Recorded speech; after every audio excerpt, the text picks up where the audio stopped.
መጨረሻም አሜሪካና እስራኤልን በቁም ያደረቀ ሰበር መረጃ ከወደ ፓኪስታን ተሰማም። የፓኪስታኑ ፕሬዝዳንት ሸህባዝ ሸሪፍ በኢራን ላይ የኒውክሌር ጥቃት ቢፈጸም ፓኪስታን በእስራኤል ላይ በቀጥታ የኒውክሌር ጥቃት እንደምትፈጽም ለአሜሪካ አስታውቃለች።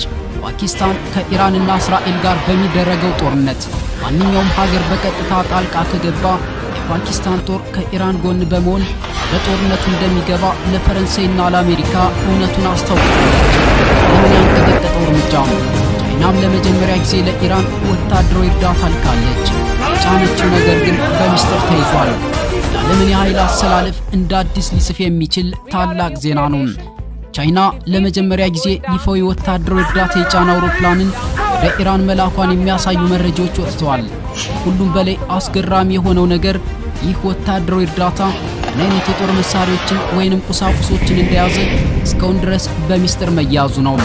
ይህ የቻይና እርምጃ ኢራን ከእስራኤልና ከምዕራባውያን ሀገራት ጋር ከፍተኛ ውጥረት ውስጥ በገባችበት በአሁኑ ወቅት የተፈጸመ መሆኑ ደግሞ ልዩ ትኩረትን ስቧል። ኢራን ህጋዊ መብቷንና ጥቅሟን ስታስከብር ቻይና ደግሞ ከጎኗ ትቆማለች ሲሉ የቻይና ውጭ ጉዳይ ሚኒስትር ዋንግ ዩ እስራኤልንና ግልባጩ አሜሪካን በቁም ያደረገ መግለጫ አውጥተዋል። ዓለም ኃይል አሰላለፍን ሊቀይር በሚችል መልኩ የቻይና የውጭ ጉዳይ ሚኒስትር ዋንግ ዩ ዛሬ በወጡት ወሳኝ መግለጫ ሀገራቸው ቻይና ኢራን ህጋዊ መብቶቿንና ጥቅሞቿን ለማስከበር በምታደርገው ማንኛውም ጥረት ሙሉ ድጋፍ እንደምታደርግ አስታውቀዋል።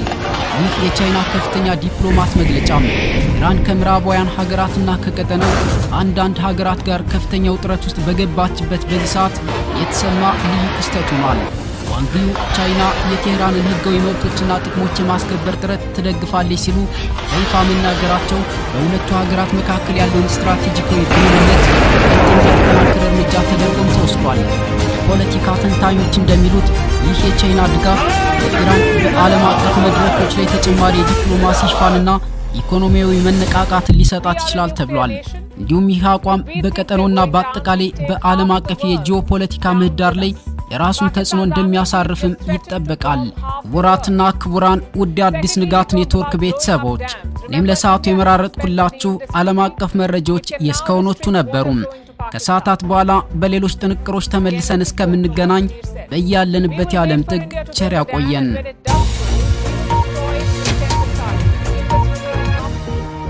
Indians is family property. We have no shortage of missiles. Now, just to be clear, destroying a dam is a war crime. When Russia blew up a dam in Ukraine, the US was outraged. Somehow, I don't see that happening.